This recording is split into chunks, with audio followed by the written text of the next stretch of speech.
نحمده ونصلي على رسوله الكريم. أما بعد فأعوذ بالله من الشيطان الرجيم. بسم الله الرحمن الرحيم. قل من كان عدوا لجبريل فإنه نزله على قلبك بإذن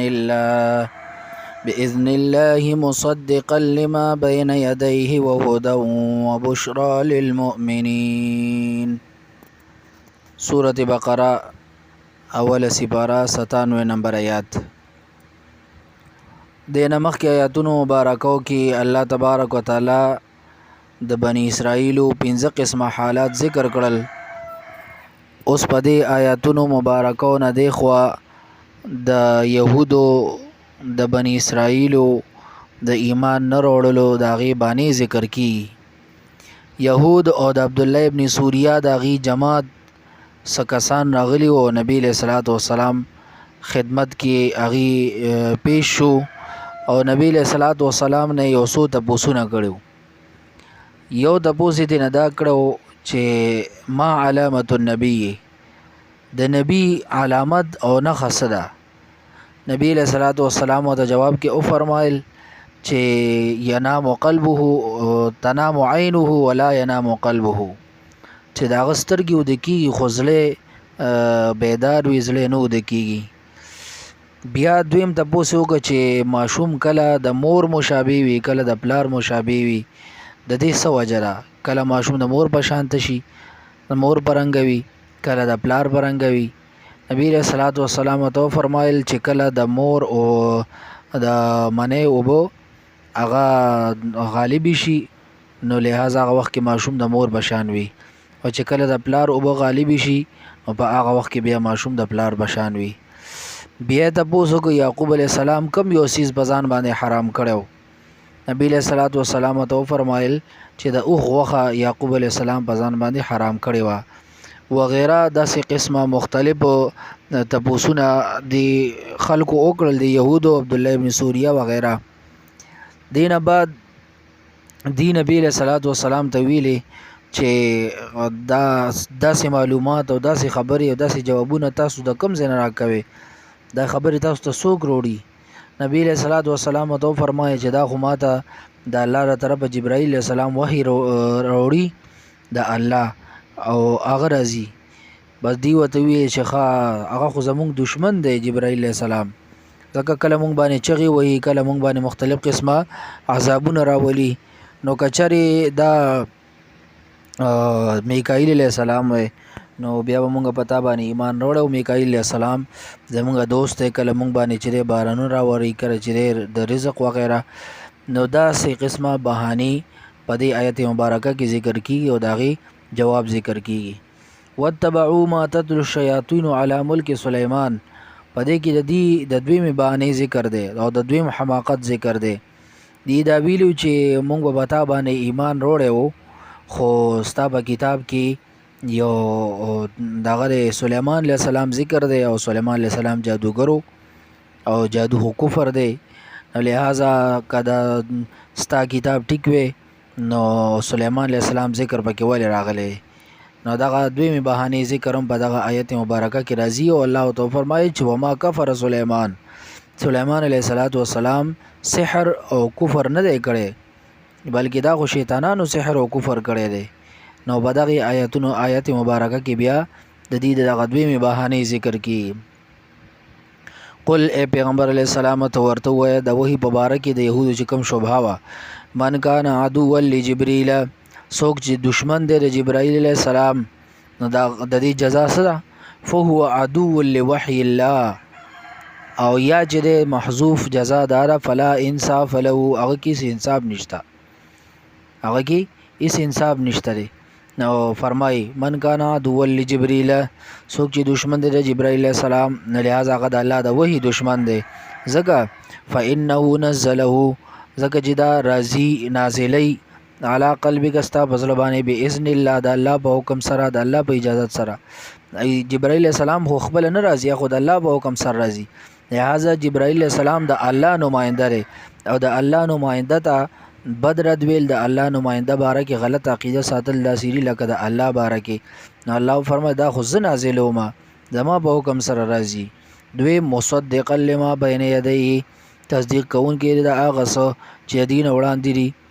او دریم وهدن او دا خو هدایت دی سلورم وبشرا للمؤمنین دا زیره د مؤمنانو د پاره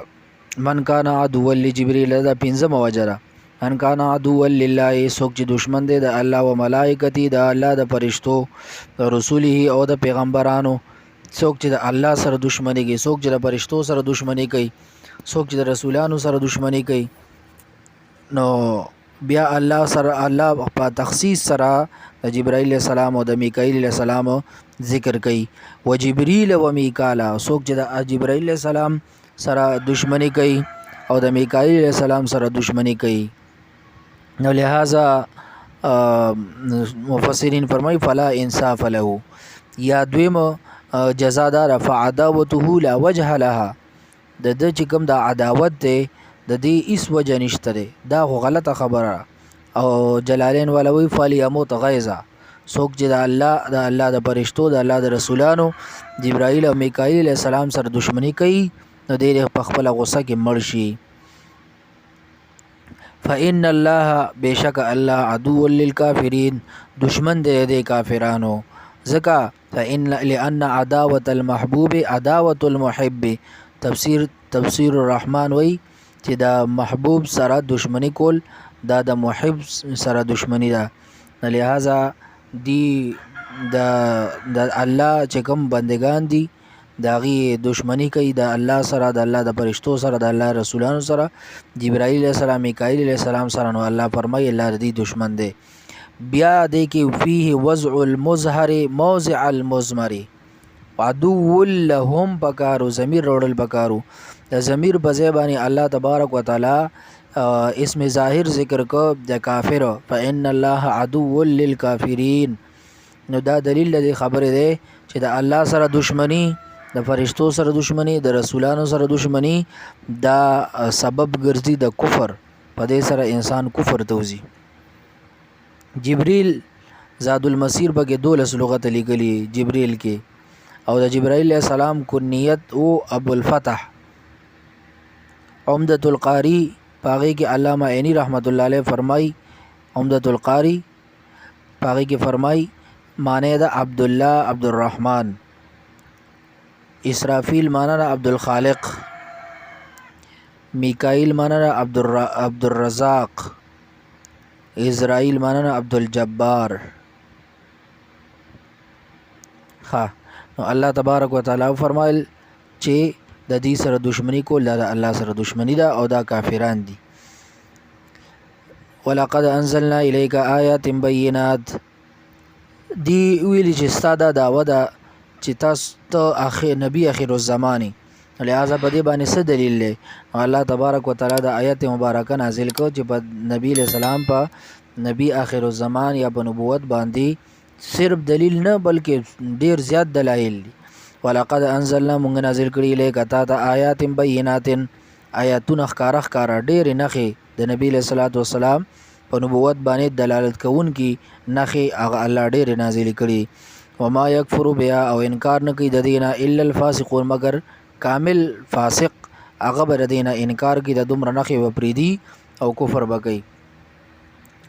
او کلما اکفروا بالآیات آیاتی و بیان په آیاتونو باندې کفر کوي دینه به انکار کوي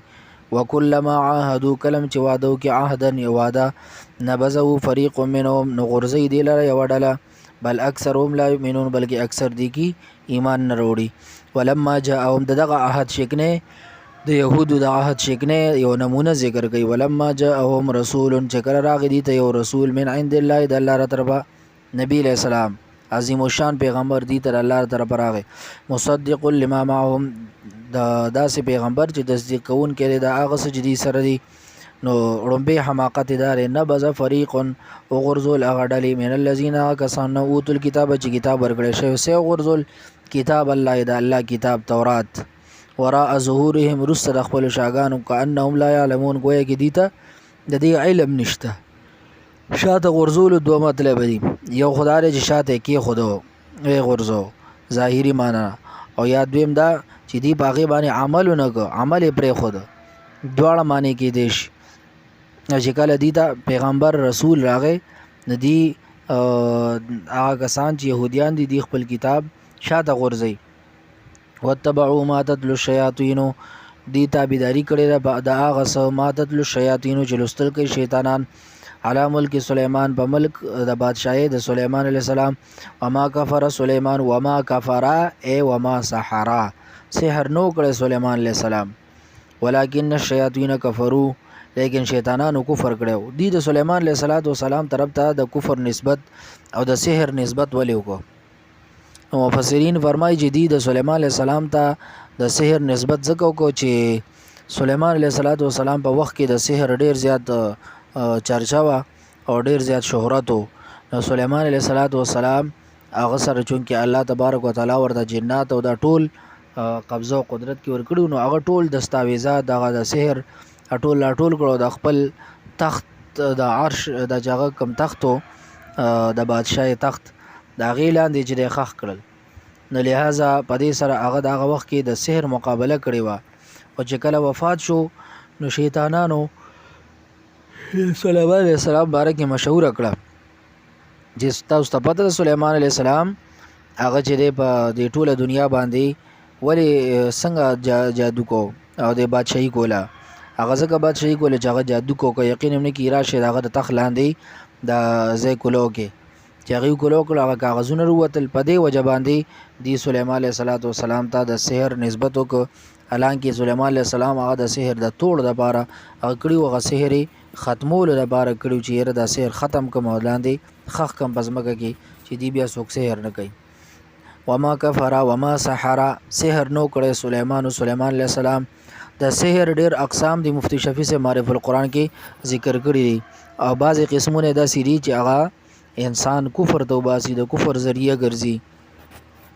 لہذا د دې نه ځان ساتل پکاري. ولکن الشیاطین کفروا، لیکن شیطانانو کفر کړی، سحروا هغې سحر کړی، یعلمون الناس السحر هغې به خلکو ته سحر او جادو ښیه. وما انزل او هغه چې نازل کړی شوي دي علی الملکین په دو فرشتو باندې ببابل بابل ښار کې، هاروت او ماروت، هاروت او ماروت باندې الله تبارک وتعالی دا دو فرشتي د دغه سحر د توړ دپاره راولېږلي چې دې ته به امتحان په طور رالیږلی شوي. دې ته به دا ویلې چې ګوره دا د الله طرفه امتحان دی او تاسو سحر مه کوئ. نو دغه هاروت او ماروت دا د دې لپاره یو قسمه امتحان او فتنه او ازمایش د الله را طرفه. من اعتقد فی هاروت و ماروت، تفسیر روح المانی وی چې څوک عقیده ساتي د هاروت او ماروت په باره کې دا انهما ملکان چې دا دو فرشتي دي یعذبان علی خطیئتهما مع الزهره، د زهرا سره دی زنا کړې ده او دا غزنا په وجه باندې دی اوس په کوی کې راځوړند دي او عذاب دی ته ورکړی کېږي. نو تفسیر روح المانی وی چې څوک دا عقیده ساتي فهو کافر بالله تعالی، نو دا انسان چې دی انکار کوونکی د الله نه، دا کافر دی. لہذا داسې قسم عقیده ساتل چې را هاروت او ماروت دی زنا کړې ده زهرا سره او اوس چې په کوی کې راځوړند دي، نو داسې قسمه خبرې دا غلطې دي. وما انزل او هغه چې نازل کړی شوي علی الملکین په دو فرشتو باندې ببابل د بابل ښار کې، هاروت او ماروت باندې، ځکه چې فرشتي هغې باره کې الله دا صفت ذکر کوي لا یعصون الله ما امرهم ویفعلون ما یؤمرون، هغې کې د نافرمانۍ هغه ماده نشته دی،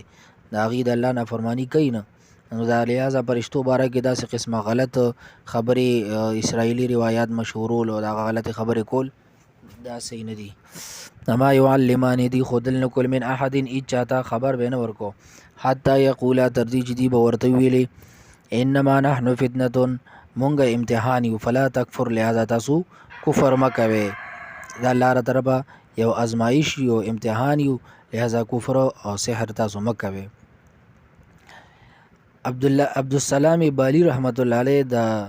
ساحر علامات ذکر کړي چې د ساحر یو څو علامات دي. یو علامت دا دی چې دی به د دین نه لرې وي، دویم علامت دا دی چې عباداتونه به هم لرې وي، دی به عبادات نه کوي، ذکر اذکار تلاوت وغیره منځونه وغیره دا به نه کوي. دریم علامت دا دی چې کفریه کلمات به استعمالی، کفریه کلمات کفریه خبرې به دې کوي که لیکل کوي په هغې کې هم کفریه کلمات استعمالوي. څلورم دا چې فال قتل دا هم هغې چې دی د سحر د ساحر علامت ګرځولی دی، یا توره چرګه غوښتل وغیره دا هم هغې د سحر او د ساحر علامت ښودلی دی. او په وینه باندې قرآن لیکل دا هم د ساحر علامت دی. دا ګنده وینه د حیض په ذریعه سره قرآن لیکل دا هم چې دی د ساحر علامت دی. او د غیب و دعوی ورکول تعویز بدل زرو باسم دا وغیره دا هم د ساحر علامات دي. د سحر مختلف اقسام دي. تفسیر ابن کثیر کې 8 قسمه ذکر شوي دي. یو ته ویل کېږي سحر الکذابین، دویم ته ویل کېږي سحر اصحاب الاوهام والنفوس، سحر اصحاب الاوهام والنفوس، دریم ته ویل کېږي سحر استعانت بارواح الجنات، سحر استعانت بارواح الجنات، څلورم سحر تخیلات، سحر تخیلات، پنځم اعمال عجیبه، اعمال عجیبه، شپږم استعانت بخواص الادویه، استعانت بخواص الادویه، وم التعلیق للقلب، التعلیق للقلب، او اتم سحر بالنمیمه. سحر الكذابین، دویم سحر اصحاب الاوهام والنفوس، دریم سحر استعانت بارواح الجنات، څلورم سحر تخیلات، پنځم اعمال عجیبه، شپږم استعانت بخواص الادویه، وم التعلیق للقلب، او اتم سحر بالنمیمه. دا تفسیر ابن کثیر 8 قسمه د سحر او د جادو ذکر کړي. او معرف القرآن کې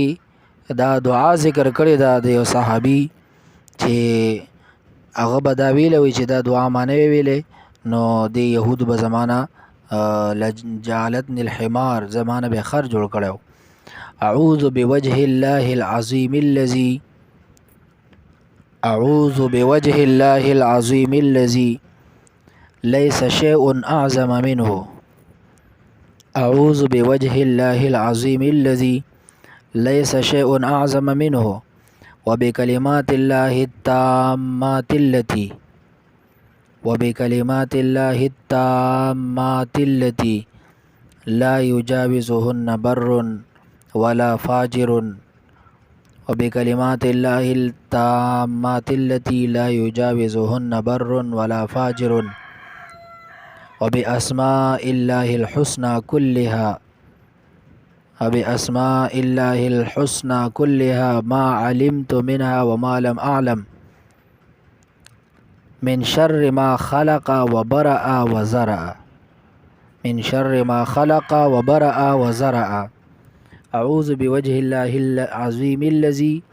ليس شيء أعظم منه، وبكلمات الله التامات التي لا يجاوزهن بر ولا فاجر،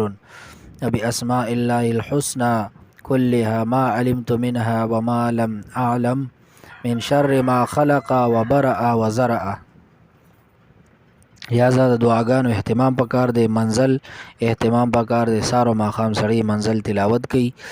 او د اخیری صورتونو تلاوت کوي چې الله تبارک وتعالی د ټولو مسلمانانو حفاظت دی الله دا سحر وغیره نه وکي. نن سبا هم چې دی د سحر د هغې یو قسمه دا خبرې مشهورې دي. فیتعلمون نو دی بس د کول منو ما د دینه ما هغه څه یفرقونه چې جدایي به راوستله به په دې سره بین المرء د سړي په منځ کې و زوجي او د هغه د ښځې په منځ کې د ښځه او خاوند په منځ کې به جدایي یا دې صورت سره راوستله چې طلاق ته به خبره ورسېدله، یا جدایي دا مطلب دی چې دواړه به ښه یو ځای و، ښه یو کور کې به طلاق ملاق به نه و، خو صرف د دواړو به یو بل ته د نزدېکت او ازدواجي تعلق قایمولو طاقت نه لرل، دا جدایي یو صورت و. وما هم بدورین به نه دي ضرر ورکوونکي په دې سره من احد هېچا ته الا باذن الله مګر د الله په اجازت سره. هر څه د الله په ارادې سره کېږي، د الله د ارادې نه بغیر یو کار هم نه کېږي، نور رضا ورسره د الله شامله نه ده. ویتعلمون کفر سره د الله رضا نه شامل، الله تبارک وتعالى بخبل فرمای ولا يرضى لعباده الكفر يتعلمون او دي زکول ما اغس يضرهم جديد ضرر کو ولا ينفعهم او دي ته فائدہ نه ورکوله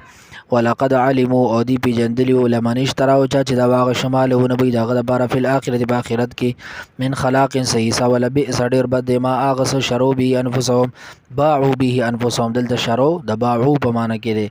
هغه چې دي په خرڅ خپل ځان لو کانوا یعلمون کاش چې دي پیدلې نو دا کار به نه کو ولو انهم امنوا کچری دی ایمان راوړی وتقوا او تقوا اختیار کړی د سحر نه ځان ساتلې وي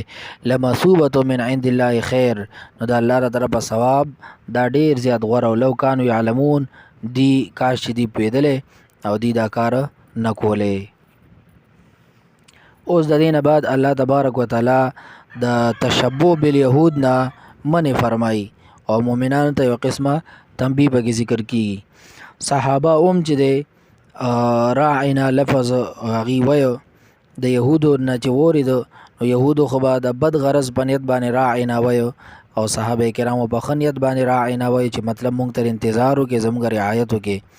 او يهودو به د غي په زبان کې غي په جبه کې دا کنزلو نو سعد ابن معاذ رضی الله عنه پوي شو چې دا خو کنزل لینو لہذا هغه تورو چته کړه او فرمای کچا دینه بعد د ټکی وای دا سربتی په تورو وامه نو لہذا داغینا الله تبارک وتعالى منی او فرمایله داسې قسم لفظ استعمالول چې هغه زو معنیین وي او بل انسان غیر مذهب سړی غیر دین سړی هغه تینا توهین پهلو اخلي نو لہذا داسې قسمه الفاظ استعمالول نه پکار قرآن کریم کې په 89 مرتبه یولس کم سلزله یا ایها الذین آمنو خطاب راغلی دا ډومبني خطاب دی په یا ایو الذین آمنو سره د یا ایو الذین آمنو یو څو ځایونو کې ذکر شوی دی دغه یولس کم سلزله په دې کې 43 مرتبه 43 مرتبه چې کله یا ایو الذین آمنو راځي نو د هغې نه پس صریح امر دی صریح امر دی ښکاره امر دی 43 ځایونو کې 43 ځایونو کې چې یا ایو الذین آمنو راغلی دی نو د هغې نه پس صریح امر دی 28 ځایونو کې چې صریح امر راغلی دی صریح یا ایو الذین آمنو راغلی نو هلته صریح نهی ده 28 ځایونو کې چې یا ایو الذین آمنو راغلی دی نو هلته صریح نهی ده لکه اوس دلته کې یا ایو الذین آمنو لا تقولوا راعنا دا صریح نهی شوه مه وایئ داسې یا امر مثال یا ایو الذین آمنو آمنو بالله دغه شان اتزل کنایی امر راغلی او لزل کنایتن نهی راغلی ده لہذا 43 مرتبه د یا ایو الذین آمنو نه پس صریح امر راغلی او اتزل بگی کنایی امر راغلی 28 مرتبه صریح نهی راغلی ده او 10 مرتبه کنایتن نهی راغلی ده یا ایو الذین آمنو اے د ایمان خاوندانو لا تقولوا راعنا تاسو راعنا لفظ مو وایئ تشبوه بالیهود مه کوئ د اغیار مشابهات مه اختیاروئ من تشبه بقوم فهو منهم څوک چې یو قوم سره مشابهات اختیاروي هغه هم د دغه قوم سره باسي لہذا نن زمانه کې چې موږ او تاسو داسې قسمه غلطو رسمونو رواجونو نه ځان وساتو فیشنونو نه ځان وساتو او داسې طریقو نه هغه افعال او کارونو نه اقوالو نه ځان وساتو کم چې اغیار دي کم چې یهود وغیره دي هغې د افعال کوي د هغې د مشابهت نه مونږ ځان وساتو د خپل اولاد هم چې دی فکر کوو لا تقولوا راعنا تاسو راعنا مه وایئ وقولوا انظرنا او وایئ انظرنا لفظ لہذا راعنا لفظ دا منسوخ شو او انظرنا لفظ دا ناسخ شو او دغه عمل لکول لپاره راولېږلی شو انظرنا زموږ انتظار وکړئ دا وایي واسمعوا او وورئ وللکافرین عذاب علیم شته د کافرانو دپاره دردناک عذاب د دې د بېادبۍ دا انجام دی چې الله بوله دردناک عذاب ورکوي ما یود الذین نه خوښوي هغه کسان کفرو چې کافران دي من اهل الکتاب د اهل کتابونه وللمشرکین نه مشرکان لہذا ما یود الذین کفرو کې الله دواړه ذکر کړل اهل کتاب مشرکان دواړه نادینه دا ثابت شو چې اهل کتاب هم کافران دي او مشرکان هم کافران دي دا من بیانیه دی نو نه خوښي کافران څوک دي کافران چې هغه اهلی کتاب دي او مشرکان دي څه نه خوښي ای ينزل علیکم چې نازل کړي شي بتا سبحانه من خیر من ربکم څه خیر تاسو د رب د طرفه والله یختص الله خاص کوي برحمتي بخبل رحمت سره مې یشا چا د غواړي والله ذو الفضل العظیم الله د لوی فضل خاوند دی مخکې د راعنا لفظ منسوخ شو انظرنا لفظ ناسخ شو نو لہذا اوس الله تبارک وتعالى د ناسخ او د منسوخ ذکر کوي نسخ ویل کی رفع الحكم حکم چې دی الله تبارک وتعالى هغه رفع کی ختم کی لہذا د دې سلور صورت دی نسخ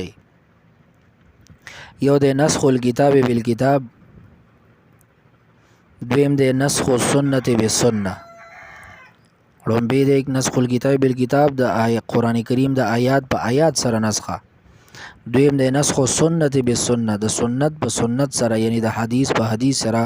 منسوخ کېدل لکه حدیث مبارک کی راځي كنت نهيتكم عن زيارة القبور الا فزوروها ما زیارت القبور نه منی کړی وي تاسو قبرونو ته مزه لہذا اوس تاسو دې داغي زیارت کوي ورځي الته شرکیه کارونه ځان ساتي نو دلته کې د حدیث مبارک کې دواړه ذکر شو نسخه د حدیث په حدیث سره دریم د نسخ السنت بالکتاب د حدیث او منسوخ کېدل د کتاب په ذریعه سره اصلورم د نسخ الكتاب بسنت المتواتره کتاب الله یو آیات منسوخ شي په سنت متواتره سره سورتونو کې مختلف تفاصیل دي هغه سورتونه چې باغی کې نه ناسخ آیاتونه شته نه پکې منسوخ شته داسې قسمه سورتونه 43 سورتونه دي چې باغی کې نه ناسخ شته نه پکې منسوخ شته او هغه سورتونه چې باغی کې ناسخ شته خو منسوخ پکې نشته داسې 40 سورتونه دي او هغه سورتونه چې باغی کې ناسخ هم شته منسوخ هم شته نو داسې قسمه 25 آیاتونه دي ما ننسخ هغه چې مونږه منسوخ کو حکم رفع کو من آیت یو آیات او ننسیا یا ير کو او حکم او تلاوت دواړه د غیر رفع کو نأتی بخیر منا نو مونږ وروړو دا غینا ډیر غوړه فنفع فنا پکی او کثرت الثواب یا په ډیر ثواب کی او فی کلیهما یا په دواړه کی نفع بم وی او ډیر ثواب بم وی لہذا الله تبارک وتعالى چې یو آیات منسوخ کی بل آیات وروړي نو دا اغینه بغور وروړي او مثلی آیات اغه برابر برازي مثلی په ثواب کی په مصلحت کې نه بلکې په ثواب کې ور سره برابر راځي لہذا الله تبارک وتعالى چې د بیت المقدس قبله منسوخ کړو دا غینه غوړه زی بیت الله شریف غروړو نو دیو سیز منسوخ شي دا غینه به الله یا غوړ یا دا غي برابر او دا یو سیز منسوخ کول نه نسخه دا د حکیم د حکمت باندې دلالت دی ځکه چې یو خيار ډاکټر وي او هغه چې چار د مریض ول راشي هغه ته د ویلي کې نو چاته داسې نه کوي چې به یو ځل وته ټوله د ویلي بلکې هغه د انسانانو طبیعت او هغه بدن مرض طبي حالت ته ګوري هغه مطابق چې د یو څو ورځې د وی ور کې بیا د 2 ورځې بعد راشه نور د وی بدر کم نو الله تبارک وتعالى خو د ټول حکیمانو نه لوی حکیم ذات دی لہذا الله چې یو حکم را لېږي هغه د وخت پورې نو د خلکو د تبعیو مطابق بیا روس الله تبارک وتعالى د حالات مطابق هغه آیات یا هغه حکم منسوخ کی او بیا الله تبارک وتعالى عقلی دلیل د نسخ ذکر کوي علم تعلم دا د پته نشته ان الله علی کل شیء قدیر الله پارسیز باندې قدرت لرونکي دا د الله خو خره بس الله چې یو سیز منسوخ کوي او د الله خو خره علم تعلم آیات د پته نشته ان الله بشک الله له ملک السماوات الله رب بادشاہی د اسمانونو دا والارض د زمکه را مالکم ونشته تاسو زبر من دون الله سوا د الله نه ولی ولا نصير نسوک مددگار نسوک کارساز تاسو زبر ولی کارساز بمنی ولا نصير او مددگار بمنی نو دویم حکم خبر ادا شوا چې الله تبارک وتعالى د بادشاہي او د ځمکې او د اسمانونو الله سره د الله خوښه ده چې الله به کیسه کوي. یو انسان خپل ملکیت وي، هغه په خپل ملکیت کې هر څه کول غواړي، یو څیز هر څه تکدل غواړي، یو څیز هر ځای کې کېدل غواړي، د هغه خوښه ده، نو څوک د هغې کې پکې اختیار نه کوي. نو دا ټوله دنیا اسمانونه او ځمکې دا د الله اختیار دی. دا یاد ساتئ، بعضې ځایونو کې اسمان مخکې راځي سماوات، بعضې ځایونو کې ارض ځمکه مخکې راځي. دلته کې اوس ملک سماوات مخکې راغی والارض او ځمکه وروسته راله. نو چې کوم ځای کې د قدرت بیانې هلته کې سماوات مخکې راځي. د الله د قدرتونو بیان چې وي هلته کې سماوات مخکې راځي، او د الله د نعمتونو بیان چې وي نو هلته کې ارض مخکې راځي. ام تريدون ان تسألوا رسولكم كما سئل موسى من قبل. دا مؤمنانو ته تنبیه ده یا یهودو ته زجر دی چې دی کافرانو وغیره مختلف قسمه فرمایشي معجزې غوښتې وي، لکه څنګه چې موسی علیه السلام ته دی ویلو ارنا الله جهرة، بني اسرائیل موسی علیه السلام ته ویلو الله راته ښکاره وښیه. نو دغه شان کافران مشرکان وغیره دی راغلیو او نبی علیہ الصلوۃ والسلام ته ویلو لن نؤمن لك حتى تفجر لنا من الارض ينبوعا، ځمکه کې راله چینې روانې کې، او تکون لك بیت من زخرف، یا ستا د چې سرو زرو کور وي، وترقى فی السماء، اسمان ته وخیږي وغیره. داسې قسمه مطالبې د نبی علیہ السلام نه کړې وي، فرمایشي معجزې غوښتې وي. نو الله تبارک وتعالی دا آیت مبارکه نازل کړه، ام تريدون ان تسألوا رسولکم، تاسو اراده لرئ چې تاسو تپوس وکړئ، سوال وکړئ د خپل پیغمبر نه، کما سئل موسی، لکه څنګه چې تپوسونه شوي وو موسی علیه السلام نه من قبل مخکې دی نه. حدیث مبارک کې راځي لا تسألوا عن اشیاء، الله په قرآن کې فرمایي دا لا تسألوا عن اشیاء ان تبد لکم تسؤکم، دا تاسو د هغه څیزونو باره کې تپوس مه کوئ، که ښکاره شو نو بیا پرې خفه یې. دغرنګې حدیث مبارک کې راځي نبی علیه السلام ینهى عن قیل وقال، د هرې خبرې قیل او قال، بس پلانی ویلی او ډنګري ویلي د دې نه منې فرمایله. اضاعت المال، د مال د ضایع کول نه منې فرمایلی ده، وکثرت السؤال، او د بې ځایه تپوسونو نه منې فرمایلی ده، لہذا بې ځایه تپوسونه نه دي پکار. اما یتبدل الکفر، چا چې اختیار کو کفر، تفسیر ابو سعود وی یختار الکفر بالایمان، د ایمان په بدله کې داسې درخواست چې د هغې نه مقصود اعتراض او مزاحمت وي، د ایمان اراده نه وي، نو دا کفر دی. تفسیر بیان القرآن وی داسې درخواست چې د هغې نه مقصود اعتراض او مزاحمت ایمان وړلو اراده نه وي، لہذا دا کفر دی. ومن یتبدل الکفر، چا چې اختیار کو کفر بالایمان، د ایمان په بدله کې، اوس ته ایمان وړلو اراده دی نه ده او مقصود دی د اعتراض او مزاحمت دی، داسې درخواست کی، نو دا الله ځکه وفرمایل ومن یتبدل الکفر بالایمان، څوک چې اختیار کی کفر د ایمان په بدله کې فقط ضل سواء السبیل، نو د ورکه کړه برابر لاره. ود کثیر، مؤمنانو ته تنبیه ده د یهودو د حسد په باره کې چې دا یهود د دین ځان ساتي، د چلاکو نه ځان ساتي، دی چې ګوره ډېر حسد کوونکي د تاسو سره. ود کثیر، ډېر زیات خوښي، ډېر زیات کسان خوښي، ډېر زیات کسان، ود کثیر خوښي، ډېر زیات کسان من اهل الکتاب، د اهل کتابونو، لو یردونکم، د لو مصدریه دی، ای استاسو اړول خوښي، د څه نه اړول خوښي، من بعد ایمانکم، پس د ایمان نه ستاسو، کفارن کافران، چې تاسو کفر ته واړئ، په دې باندې دا څیز دی خوښي او په دې دی خوشحالیږي. دا ولې حسدن، د حسد د وجې. یو درې الفاظ دي چې هغه معنی وضاحت لږ پکار دی. یو د حسد دې ته دا ویل کېږي تمنا زوال نعمت الغیر، یو انسان سره دنیوي یا دینی نعمت وي، ته د هغه سره هغه نعمت ووینې او ته وایې چېرې د سره دې دا نعمت نه وي، که ما سره میلو شو که نه، که ما ته میلو شي او که نه، خو دا بل نه دی دا دیني یا دنیوي نعمت واغېستلی شي، دې ته ویل کېږي حسد، او دا ګناه ده، دا جایز نه دی، دا نیکي سیزي. او بل ته ویل کېږي غبطه، تمنا مثل نعمت الغیر، غبطه پسخېدل، رشک، دا جایز دی چې د بل د نعمت د مثل تمنا وکړي چې داسې نعمت دی ما سره وي، د سره دی وي، ما سره دی، ماله دی الله راکړي چې داسې ما سره وي، نو دا غیبتر او دا جایز دی. او بل شماتت تمنا مصیبت الغیر بل باندې چې دی مصیبت ارزو تمنا لري نو لہذا دا جایز ندی. الله فرمای حسد من عند انفسهم د وجه د حسد د خپل طرفه من بعد ما تبین پس د دینه چې ښکار شو دي ته لهم الحق حق فاعفو واصفحوا تاسو عفو کې او درگذرو کې عفو ویل کېږي تر کو عقوبت المسلم سزا نه ورکي او واصفحوا ترک التسریب ملامت کوي تفسیر روح المانی وای ترک عقوبت المسلم عفو معنا ترک عقوبت المسلم چې کم انسان ظلم کړي زیاتی کړي ته هغه ته سزا نه ورکي او وصفحو صفحه درگذر معنا ترک التسریب بیا چې ملامت هم پې نه وي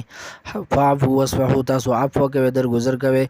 حتی یأتی الله بامر تر دې چې الله راتګوږي په امر د جهاد سره چې کله د الله د جهاد حکم وکړي د هغې حکم نه کړی د هغې پورې تاسو عفو درگذر کوئ. ان الله علی کل شیء قدیر بېشک الله په هر څیز باندې قدرت لرونکی دی. واقیموا الصلاة په دې ځای کې الله د امور مصلحه بیان کوي چې تاسو امور مصلحه طرف ته متوجه شي امور مصلحه طرف ته متوجه شي. واقیموا الصلاة قائم کې مونځ وآتوا الزکات ورکې زکات وما تقدموا هغه چې تاسو وړاندې کړي لانفسکم خپل ځانونو دپاره من خیر څه خیر تجدوه وبمومئ عند الله سره ان الله بما تعملون بصیر بېشکه الله په هغه عملونو باندې چې تاسو کوئ لیدونکی دی. بیا په خاتمه کې الله